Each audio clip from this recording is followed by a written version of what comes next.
All right, all right, all right, all right. So we're doing a deep dive on the man, the myth, the legend, the king of King Arthur, Legends Rise, the damage dealer extraordinaire.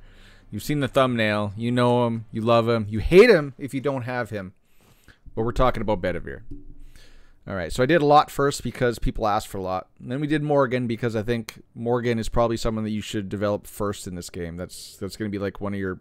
That should be your priority.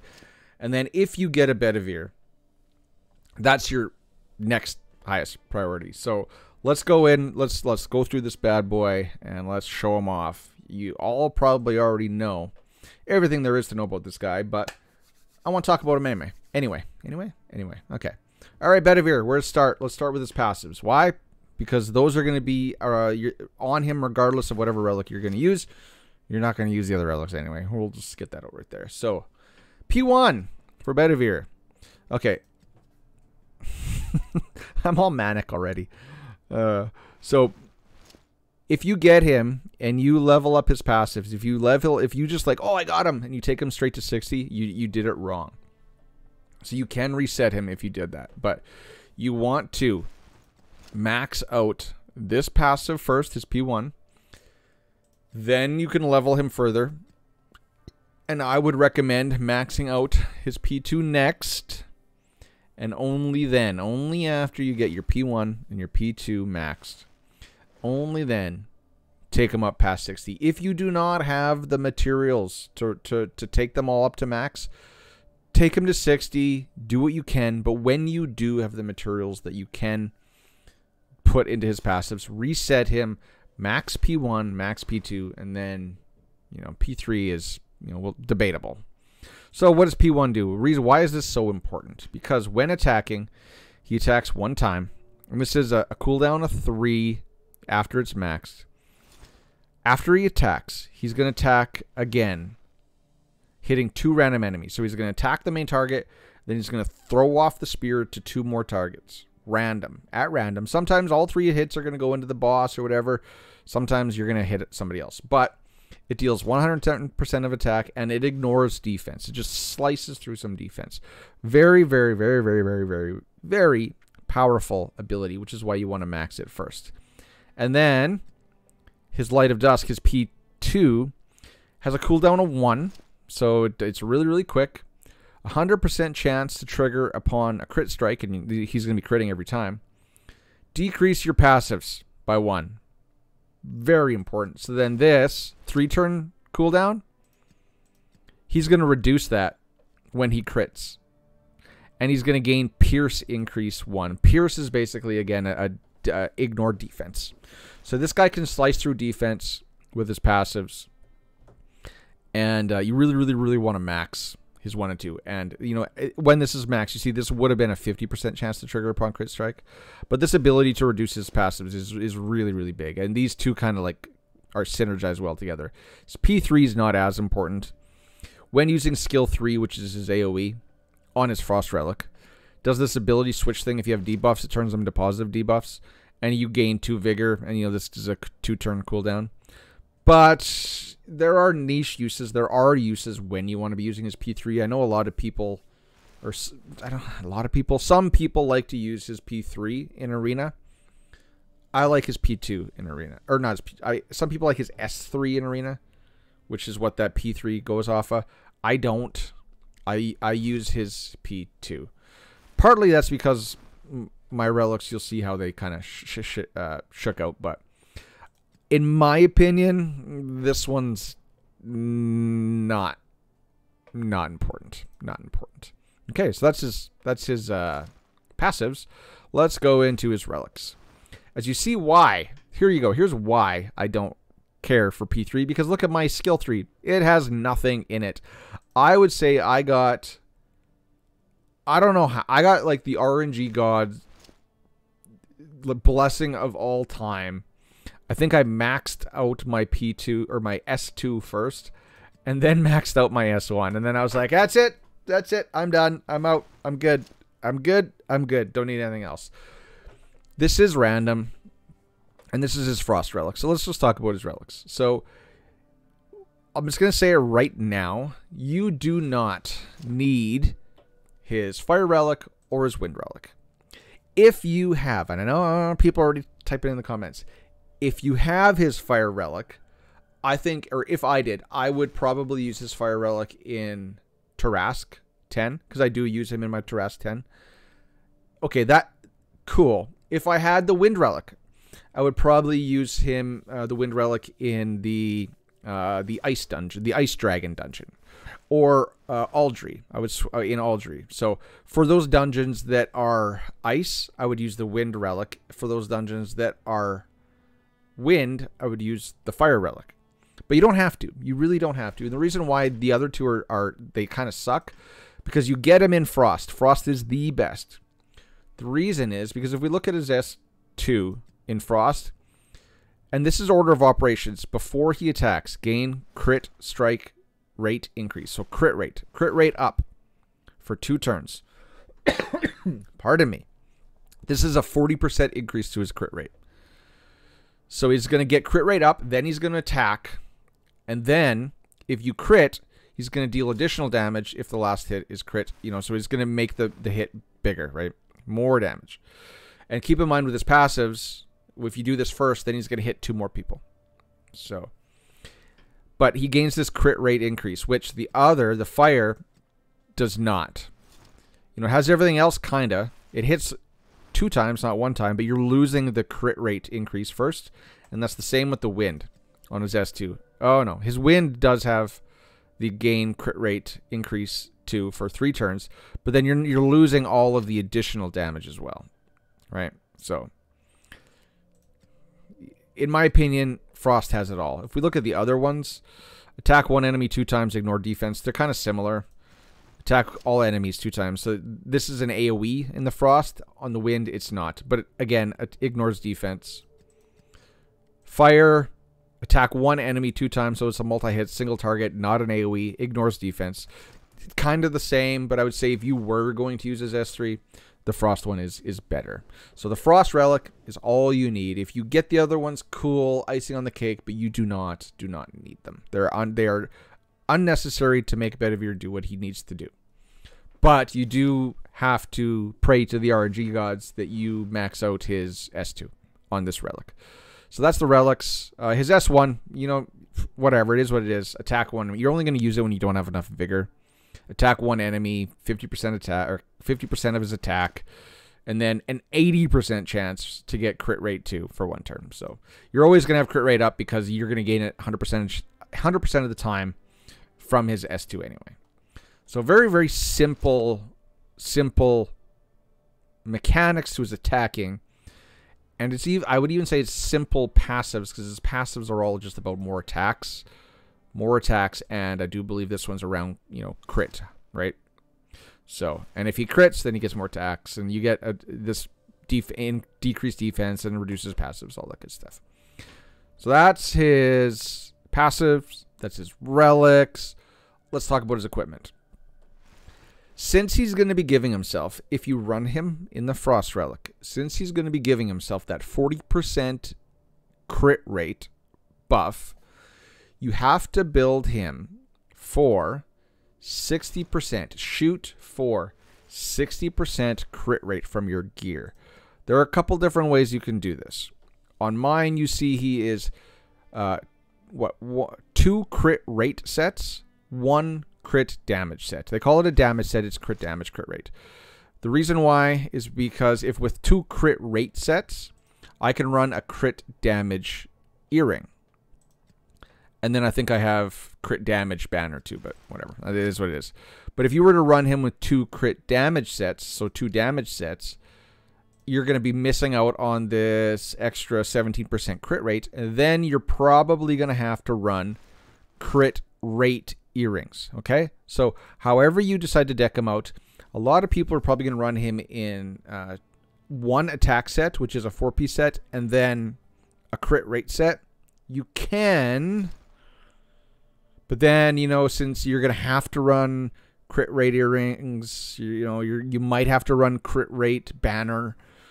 I don't think that's the proper way. I think end game, you know, you should either do 2 crit rate sets and 1 crit damage, or 2 crit damage and 1 crit rate set. But most importantly about gearing, 60%, as close to as 60% as possible with your crit rate, and then your crit damage or crit strike damage. Your crit rate damage as high as possible, and attack as high as possible. I personally do not recommend attack, speed, rings, or orbs.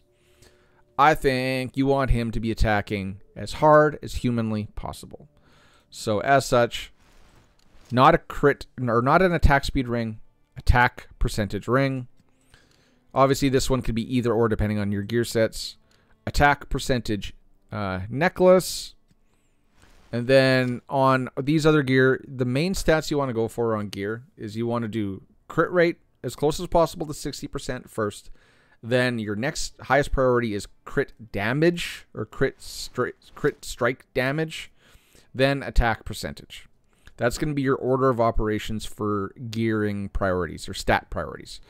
I've re-rolled a bunch of his gear. Like, I got some pretty good gear on him. Attack percentage +2, crit rate +1, attack +1, hit accuracy. You also want hit accuracy. Okay, so you do want, you're going to need hit accuracy on him. Otherwise, he's going to be missing all the time on level 10 bosses. Then you see crit rate, attack speed, attack. Like, I kind of got this gear pretty good. This one is meh, but I don't want to lose the crit rate. I could probably re-roll this one a little bit more. You know, crit rate, oh, I could probably re-roll that one a little bit more. And then crit damage, attack, not perfect, but okay. You know, a crit rate, attack speed, attack percentage +2. You want to go for attack on his belt. You do want a hit accuracy orb. Okay, you know, it's from substats and then a hit accuracy orb primary. You're going to be pretty much set. I wonder, do I have a hit accuracy 5-star orb? It does not look like I do. Okay, but you also when you're talking about your crits, your trinkets or your keepsakes, you want strife set. I know that's hard to mix and match to make sure you get the perfect primary stats on the perfect set. I'm just telling you what you should go for. You want this to be strife. Because strife, what does strife do? When the target dies, and Betty's going to kill them, gain attack increase and attack increase for the rest of the battle. Charge your attack gauge by 100 to go again. And then drain a percentage of damage dealt to heal. So very, very cool. With a 2-turn cooldown. And then I run for my banner crit damage. Banner with crit strike. I got some crit rate on there. And I got some attack percentage on there. So pretty decent. So that's how you want to gear your Betty. Right? He's just a pure damaged ka-chunker, right? Pure rage incarnate with one arm tied behind his back. Okay. Let's talk about the chivalries. All right, chivalries. Mine's done. I kind of poured all of my resources into Bedivere. Is that the smart choice? I think so. It allowed me to do a lot of good things. So this one, dominant position, damage ignores 20% of the enemy's defense. Just a lot more pierce damage, I think it's called, right? Straight to the heart. C1 is good. So this one, this is what gives your passive that pierce increase 1 for 1 turn. So C1 is good. C2 is good. This is not going to be on your passive if you don't have C2. Veteran's Valor charges Vigor by 2. This is his C3. Or his P3, his third passive. This is what does that. But like I said, this one, C3, not as important. Some people are going to argue you do want to use his S3. I don't think so as much. His C4, skill 3 damage ignores 10% enemy's defense. Again, for those of you that like to run skill 3, you're going to say this is good. I don't think it's necessary. And then attack, C8. Okay, so his C8 is a little bit tricky. So, after an ally attacks, any ally on your team, if Bedivere has basically crit damage up, crit strike damage increase, this passive ability is going to do basically AoE damage to all the enemies. It's not a lot of damage.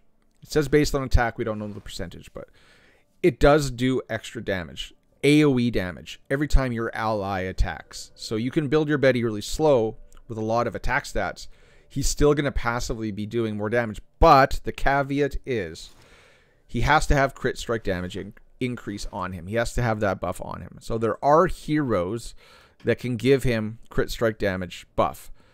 That is Clarison, which is why she's in my arena team with him. Ain, if you have her C3, starts the battle with crit strike damage up. And I'm sure there are others, but those are the two that you're primarily going to pair with him. There is another way you can do this. There is another way you can give him that buff, and that is if you have, you can't see it there, but we can see it here. If you give him, where is the set? If you give him a focus set, which is hard to do because you're going to want a 5-6 star. Look at, I can actually build some, but we want to go to Crow. If you build him with a set, which is really hard to do because the mats are limited and you need your certain primaries. If you build him with a focus set, he is an attacker. What will he get? Gain an ability for 1 turn based on the class. So at the start of battle, he's gonna trigger this. Upon gaining a buff, which is very easy to do, gain crit strike rate up for the rest of the battle, which means you can build him with less crit rate, and maybe you can build him like all crit damage sets. So gain crit strike rate up for the rest of the battle and gain crit strike damage up for the rest of the battle, which will just make it so that he is his own source of that buff for your allies. You get a focus trinket set with the right primaries on him, he just becomes god tier. He just becomes god tier. But very, very, very hard given how limited the resources or the crafting materials are to get the perfect belt, the perfect orb, the perfect banner with the right primary stats. Good luck. And to get, well, you can craft focus, but it's difficult, very, very difficult. It is very, very, very, very end game theory crafting for that hero. So that's the chivalries in a nutshell. Very, very good. I'd say like the, C1 and C2 are probably going to be the best. C3 is for his S3. And then his C4 is also his S4, but then his C8 is nice once you get him there. So, are these all a priority? No, they're not a priority. But you're also going to get all this attack, right? Like pure attack, defense. You're going to get all these. So C9 and C10 are just survivability stats. But do you want them eventually? Yes, it makes him better, but it's not game breaking until you get like that whole focus keepsake set, and then his C8 becomes, oh boy, good. Okay, so that's everything you kind of want to know about Bedivere in a nutshell: his gear, his passives, his chivalries, his relics. That's it. That's him in a nutshell. How long did I take? 20 minutes. Okay, now let's go show him off. Now let's go show him off. Why is Bedivere the cat's ass? Let's show you. Okay, let's show you 2 dungeons. I'm going to show you Nest. You should not. Well, no. Actually, ice is what you got to bring in here. Right, so let's go 1. Watch this. Just watch him ka-chunk the damage. Thing of beauty. Absolute thing of beauty. So I do have my Ice Morgan, so she's going to be putting down some debuffs for him to hit. So now he's going to go again, because that's his Strife set. So look, he just cleared the board, basically, of that first wave. And he is going to finish him off. But I want you to see how much he chunks this guy's damage. I'm not going to touch that front leg. So Ice Morgan just stripped the evasion buff. So he almost killed that front leg in one go. Now that front leg is going to go. It's going to give evasion up. So we might not hit him. But then Morgan, no, she didn't strip it there. So we're probably going to miss. We didn't. But we're just going to load him up with buffs here. Or debuffs. And you're going to see Betty once he pops off. Right here, boom. Ooh, look at that. Just nuked the boss's health bar. Just, I think that was, what, half? Or a little over a third of the enemy's health pool? Just gone. And then there you go, just gone. Just dead. Just dead. He just kills things.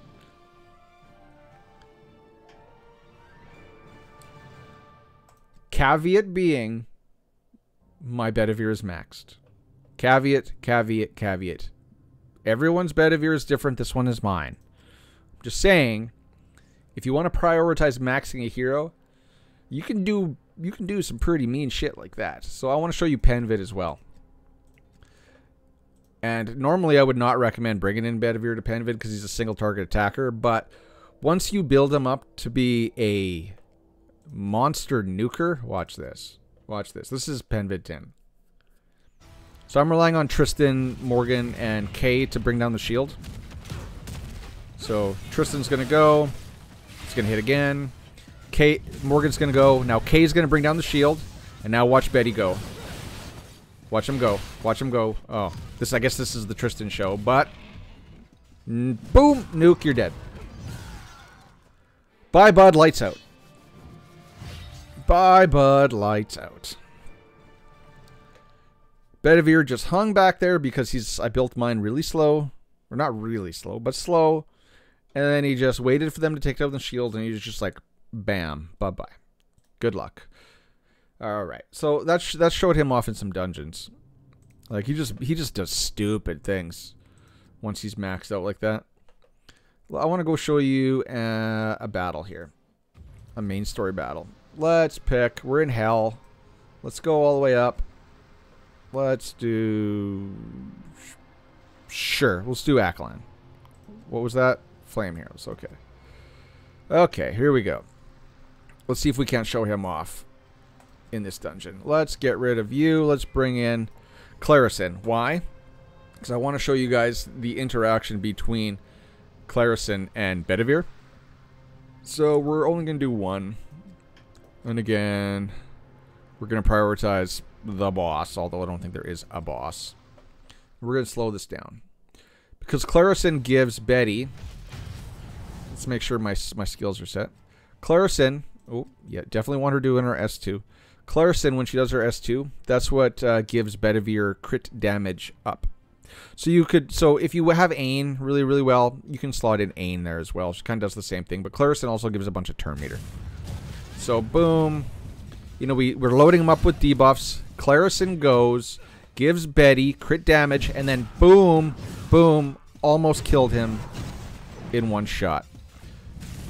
This guy's not even going to get a turn.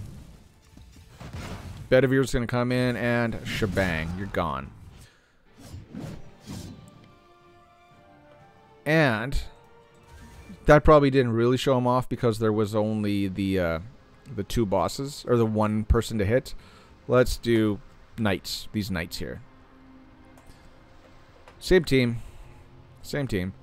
Because I want to show a multi, like 4-team boss. So who are we going to pick? So let's always target the person who got the Morgan debuffs. Now watch him go. Bang. Bang. Killed him. And now he's going to go again because he got his strife set. Bang. So now in one Bedivere turn, we've got one unit dead and one unit at half health. And now boom and boom, followed up, multi-hit. He's just a damage machine. He's just a damage. He is the damage king. Boom, dead, almost dead. And I know I Wear It is also really good damage dealer, but I think I Wear It requires more setup. Whereas Bedivere, you just build him. You just build him and he goes. Oh, which is one of these annoying fights. Damage immunity. I hate damage immunity. Such an annoying freaking mechanic. Like, you know you're gonna die. Just accept your fate and die. Boom. And boom. Half health gone. And he's got the decreased defense. Bedivere is gonna come in here now and say, lights out, bye-bye there, fishy fish. And you're dead. How's that? Did I sufficiently show him off? I hope so. And he can be used everywhere. Everywhere. Let's see. Where is this? I want to show you guys something. So I started building this. This is over on the master spreadsheet. And it is not perfect. I'm still tweaking it. But what it does is it basically has every hero in the game. Actually, not every hero. It has every legendary, every rare, and the few uncommons that you use. And you can see that Bedivere is used everywhere. I didn't have him in Shrine of Storms until he was used there. So other than Burning Lands, he's like one of the best in slot everywhere. Morgan is a little bit higher than him because she always has to be in Shrine of Storms. So I'd say Morgan's probably the best hero in the game. Bedivere's number 2 currently. My opinion. But this tool is also in the spreadsheet that's linked in the description below. Okay. All right. So, ladies and gentlemen, that is going to be my deep dive into the man, the myth, the legend. You've seen what he can do, Bedivere.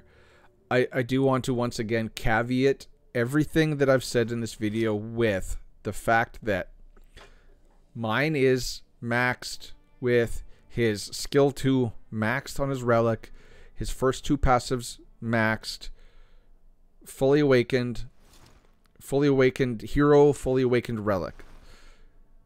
Your mileage in your Bedivere is going to be different depending on your level of development. I chose to power level him, and he's got the correct keepsake set. Focus is better, but Strife works too. So please don't come into my comment section saying, oh, well, mine sucks. I showed you why mine is good. You can have one too. It's just going to take a little bit of time and development. Okay, so word of the day is going to be, let's go Spear, because it kind of just popped up on the screen there. So if you made it to the end of this video, I appreciate you. Thank you. I do enjoy this content creation thing. So word of the day is Spear. Put that down in the comment section below. I'll know you made it to the end of this video. I will thank you profusely. I will like your comment, heart your comment. All of the links are in the description of this video. Good stuff. Everything you need for King Arthur Legends Rise. My supporter link is in there. My Discord, Celestial's Discord, the master spreadsheet. Everything's in there. Good stuff. You know, it'll take you to good places, give you good things. So, ladies and gentlemen, I'll end it there. Thank you for coming. See you in the next one. Cheers, peace. Bye-bye.